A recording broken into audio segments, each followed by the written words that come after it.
So the other day while I was at the store, it dawned on me. I was like, we go out and buy all these spice powders and we use them from wherever they come from, but couldn't we just, make them?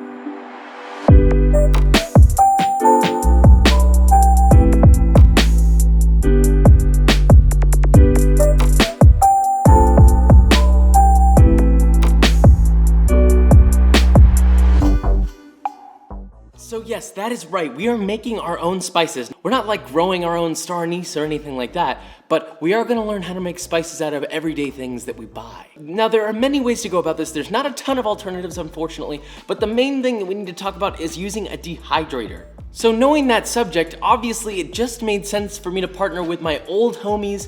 We've talked about them so many times, literally since the beginning, like since my first bread recipe. I'm super excited to announce that I'm partnered with Broad & Taylor to put out this video using their Sahara dehydrator, which is super dope. We'll talk about it in a second, but we'll get into all the nitty gritty. But long story short, we're making our own spices. So with all that said, let's do this, shall we? So I'll have some alternatives, but I recommend using dehydrator for this. You guys know that I've been a big fan of Broad & Taylor way before this sponsorship, and I actually really love this thing. I never had a dehydrator because there was nowhere to put it, but this thing folds and goes anywhere. The link for it will be in the description, but whatever you do, just make sure your dehydrator is set up. I'm opening mine up, putting my shelves in, we're good to go. So let's start off by talking about something a little more known. You know those herbs that might end up staying in the crisper in your fridge and then dying out there and you gotta throw them away? Well, why not just make them into dried herbs instead of wasting your money and buying them and then blah, blah, blah, you get the point. These are probably the easiest out of all of them. All you gotta do is take whatever herb you want, put them on your drying mat, and then place them in your dehydrator at 115 degrees Fahrenheit or 46 degrees Celsius for 5 to 10 hours. Sturdy herbs like rosemary, thyme, you can alternatively just tie those to a string of twine and then hang them and let them air dry, and they'll actually dry in the open air. Then just strip the herbs from the stem and well, there you go. You got dried herbs. You can also crush them up or blend them if you want. I like to leave them whole. Let's talk about making chili powders out of literally any chili that you want. Here I'm using Serrano chilies. All you gotta do is just cut them open, strip them of their membrane and seeds, just separate them out. I actually like to dehydrate both. That way I have one super spicy one and then one that's more just pepper flavored. And lay them on your drying mat and dehydrate at 130 degrees Fahrenheit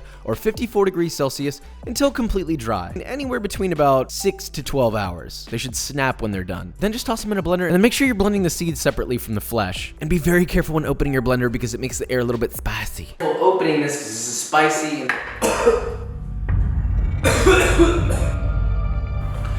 beep.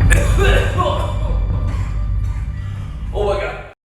And that's it, you've got chili powder out of anything. Serrano powder is amazing, trust. Now let's talk about reducing waste really quick. You can dehydrate a lot of different kinds of vegetable and fruit skins to make a flavored powder. The two that I want to talk about are either tomato skins or onion skins. Yes, you can absolutely use onion skins. Just make sure that there's no like dirt or anything yucky on them. So to do that, you're just gonna place them on your drying mat and then dry them at 130 degrees Fahrenheit or 54 degrees Celsius for about 5 to 8 hours or until super duper dry. Then just like the rest, blend until you get a nice smooth powder, and that's it. These are just two examples of ways that you can use stuff that you usually throw away to make a spice. Just do me a favor and make sure to Google if it's edible before you do that. And while we're at it, let's talk about garlic powder. It's really easy. You literally just slice garlic. I did it on a mandolin. Place it on your drying sheet, but make sure it has a silicone mat over it or something like that. Then the same temperature as anything else, 130 degrees Fahrenheit or 54 degrees Celsius for 8 to 12 hours or until super dry and crisp. Blend, powder, garlic powder, done. Let's talk about mushroom powder. This stuff is so potent. You can add umami and mushroom flavor to literally anything.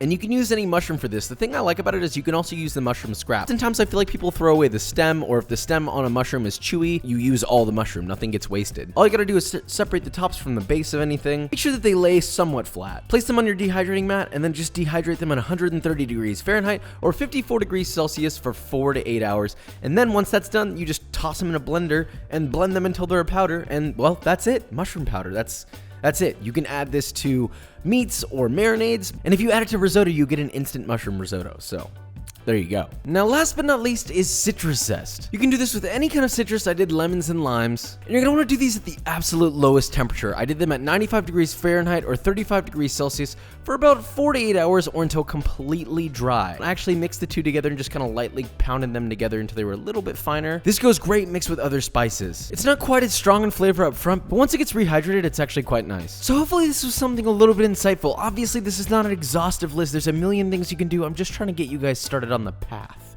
You know, I didn't really breathe much when I was saying that, but you get the point. Now, since we still got the dehydrator whipped out, let's sample these spices on some jerky. First, you're gonna want to really thinly slice a 2.5 to 3 pound or 1,100 to 1,300 gram eye of round roast. Real thin, as thin as you can. You need a sharp knife. If you need, have your butcher do this for you. The thinner, the better. Well, maybe not paper thin, but you know, as thin as you can. Now, the marinade is really simple. It's gonna be 1 cup or 236 milliliters of soy sauce, half a cup or 118 milliliters of honey, half a cup or 118 milliliters of Worcestershire sauce, 2 teaspoons or 4 grams of dried thyme, 1 tablespoon or 7 grams of mushroom powder, 1 tablespoon or 7 grams of garlic powder, and 2 teaspoons or 5 grams of serrano powder. Now you might be like, Josh, that's not 2 teaspoons. Yeah, we'll mix it up, and look, there you go, I added more, all right? You happy? Now, once all that's mixed together, just take your beef, sort of slap it all in a container, pour your marinade over, make sure that it's completely submerged. If you need to add something on top, some sort of weight to keep it down, that would be wise, and then just cover it and place it in the fridge overnight. Now once that's done marinating, just lightly dab it off so it doesn't drip all over the place. Place it on your dehydrator mats and dehydrate at 165 degrees Fahrenheit or 74 degrees Celsius for 8 to 12 hours or until nicely dried. Now it shouldn't completely snap in half, but it should definitely snap and not completely break. If it's still raw, you got a problem, brother. And for those of you worried about bacteria, for one, the salt should take care of that, and for two, your dehydrator needs to be accurate enough to go that hot. If it doesn't, then add a teaspoon of curing salt. Anyway, store your beef jerky in an airtight container and place it in the refrigerator, and it will last a long time. I know, refrigerator, what's the whole point of dehydrating it? It's just an extra safety precaution, all right? But do you want to know what else is an extra safety precaution? B-roll.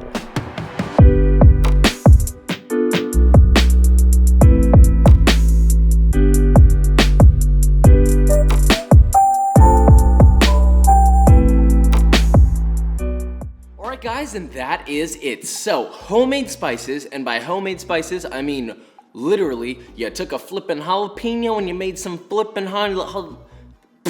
jalapeno powder. That's a homemade flippin' spice, dude. I'm obviously in a weird mood right now.